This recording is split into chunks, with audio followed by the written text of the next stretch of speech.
Show the spirit എന്ന ഈ programme ആദ്യമായാണ് അതിഥികൾ ആരുമില്ലാതെ അവതാരകൻ മാത്രമായി നടക്കുവാൻ പോകുന്നത്. ആ ഇരിപ്പിടത്തിൽ ആരുമില്ല എന്നത് ഫിസിക്കലായി മാത്രമേ പറയാൻ കഴിയൂ. അവിടെ ഒരാളിരിപ്പുണ്ട്.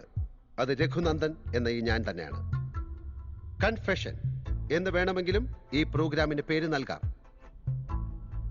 രഘുനന്ദൻ എന്ന ഈ ഞാൻ കഴിഞ്ഞ 25 വർഷങ്ങളായി മദ്യപിക്കുന്ന ഒരാളാണ്, അല്ലെങ്കിൽ ആയിരുന്നു. മദ്യപിച്ചുകൊണ്ട് ഞാൻ പ്രഭാതങ്ങളെ സ്വീകരിച്ചു. പകലുകൾ മദ്യപാനത്തിന്റെ പകൽ പൂരങ്ങളായിരുന്നു.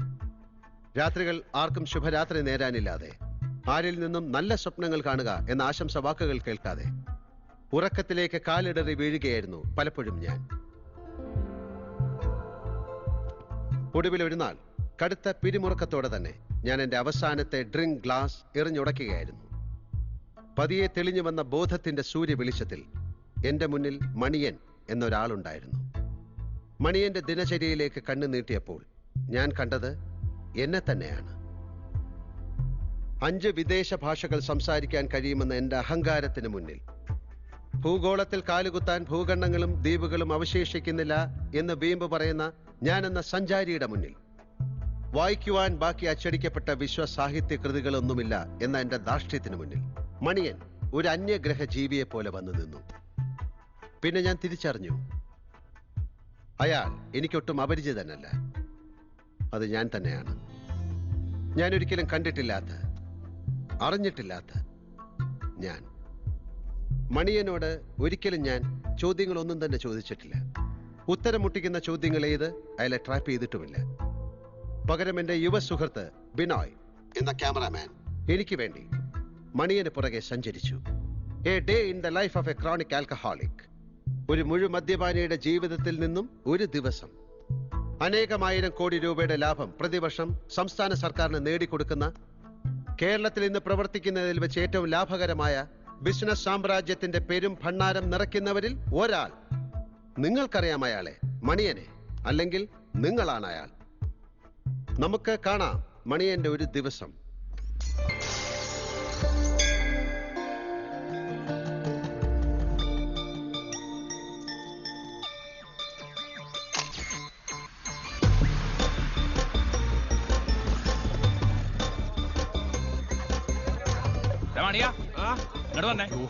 ബാബു കഴിഞ്ഞ മാസം പലിശ 2 ദിവസം കഴിഞ്ഞു തരാം. എടുക്കണം മേടിച്ചിട്ട് ആളവടിയാക്കണം.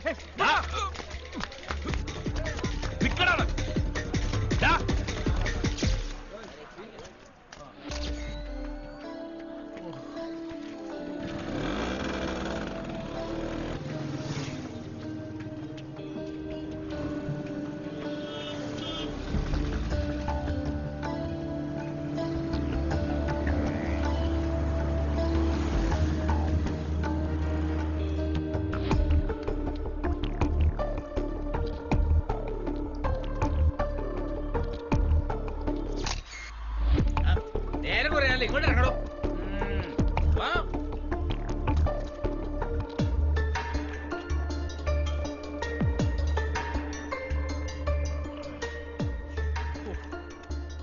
നോയിക്കൊണ്ടിരിക്കാതെ ബോജു എല്ലാം കുട്ടിയുടെ താഴെ പോയിട്ട്. ഓ,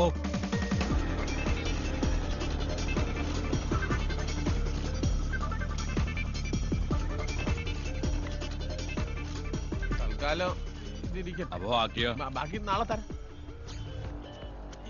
ഇത് ഞാൻ കൊണ്ടുപോണേ.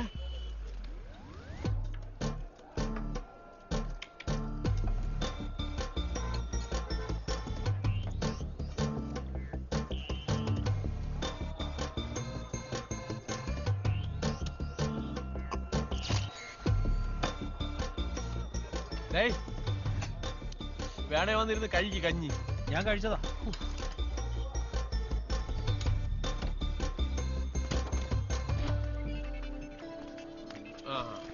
നീ ഇവിടെ നില്ല്.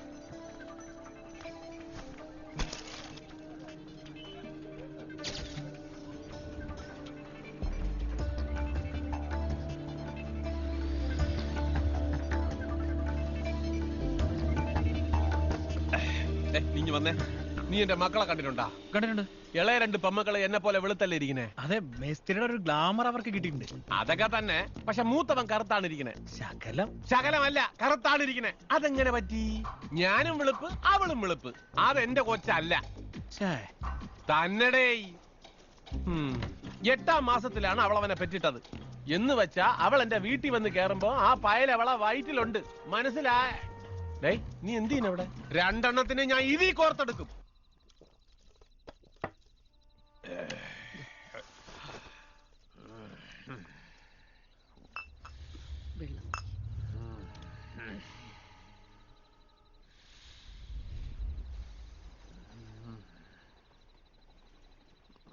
എന്റെ കൊച്ചു വയറ് നിറച്ച് കഴിക്കണട്ടാ.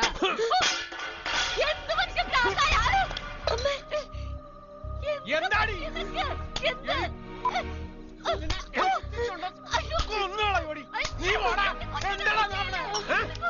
നീ എന്താണ് എവിടെ മാത്രം എടുത്തിട്ട് അങ്ങ് ഊട്ടണത്? അവിടെ സ്നേഹം അത് തീർത്തടേ. നിന്നെ കൊല്ലൂടാ. അച്ഛാ ഒന്നും ചെയ്യലച്ചാ. അമ്മയൊന്നും ചെയ്യലച്ചാ. അച്ഛാ അമ്മയൊന്നും ചെയ്യലച്ചാ. അയ്യോ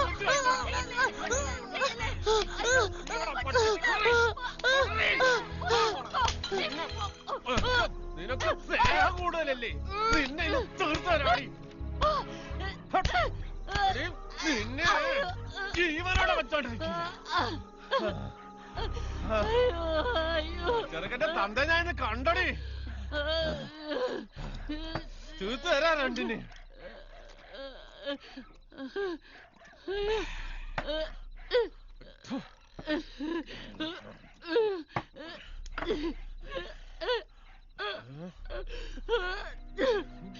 എന്താടി മോങ്ങണത്?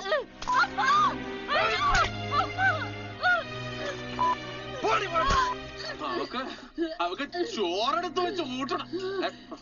അവളെ അമ്മയുടെ ചോറ് ഞാൻ കാണിച്ചതല്ലോ. കൊന്നില്ലേ? ആരോടെ ഉണ്ടാകുന്ന ചോദിക്കാൻ കുപ്പിയും തീർന്ന അലപലാതി. അവക്ക് ചോറ് കൊടുക്കാൻ കണ്ട സമയം.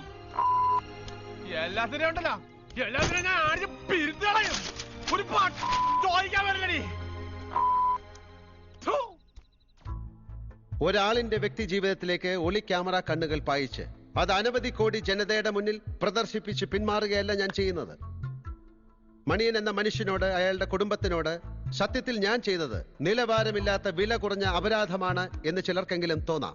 പക്ഷെ മണിയൻ അവരോട് യോജിക്കില്ല. കാരണം മദ്യപാനം എന്ന ശീലത്തിന്റെ അടിമത്തത്തിൽ നിന്ന് പതിയെ മോചിതനായി സുഗന്ധമുള്ള സൂര്യവെളിച്ചത്തിൽ കുളിച്ചു നിൽക്കുകയാണ് അയാൾ ഇപ്പോൾ. മണിയൻ, എന്റെ സഹോദര, കാണുന്നുണ്ടോ താങ്കൾ ഈ പ്രോഗ്രാം?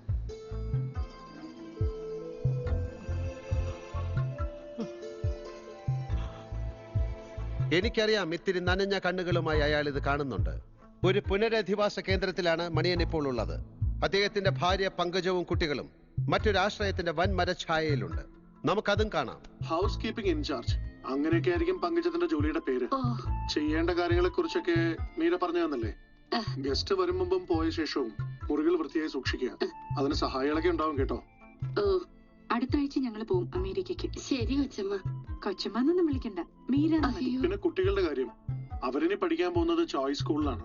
അയ്യോ, അതൊക്കെ കാശുള്ള വീട്ടിലെ കൊച്ചുങ്ങൾ പഠിക്കുന്ന അവർ സ്കൂളല്ലേ? 3 പേരെയും ഫീസ് ഒന്നും വാങ്ങാതെ പഠിപ്പിക്കാമെന്ന് രഘുസാറിന്റെ ഫ്രണ്ട് ജോസ് തോമസ്, സ്കൂളിന്റെ ചെയർമാനെ, സമ്മതിച്ചിട്ടുണ്ട്.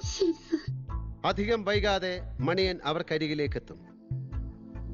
മണിയന്റെ കഴിഞ്ഞ കാല ജീവിതം സർവ്വസാധാരണം, അല്ലെങ്കിൽ ലക്ഷം കഥകളിൽ ഒന്ന് മാത്രം എന്നാണ് നിങ്ങൾ പറയുക. ഞാൻ അംഗീകരിക്കുന്നു. എങ്കിലും ഈ മാറ്റങ്ങൾ അസാധാരണം തന്നെയാണ്. രക്ഷയുടെ മാലാഖമാർ ഒരിക്കലും എല്ലാവരിലേക്കും പറന്നിറങ്ങാറില്ല. ചിലർ മാത്രം ചിലയിടങ്ങളിൽ തിരഞ്ഞെടുക്കപ്പെടുന്നു. ഇനിയും ബാക്കി നിൽക്കുന്ന മറ്റിരകളോട് ഷോ ദ സ്പിരിറ്റിന് പറയാൻ ഇത്രയേ ഉള്ളൂ: തന്റെ രക്ഷകനായി താൻ തന്നെ മാറുക. ചെകുത്താനിൽ നിന്ന് ദൈവത്തിലേക്ക് കായപ്രവേശം നടത്താൻ നിങ്ങൾക്കേ കഴിയൂ. അത് നിങ്ങൾക്ക് വേണ്ടി മാത്രമാണ്. നിങ്ങളുടെ ചിറകിനടിയിൽ ചേക്കേയിരിക്കുന്ന സാധുപ്രാണികൾക്ക് വേണ്ടിയാണ്.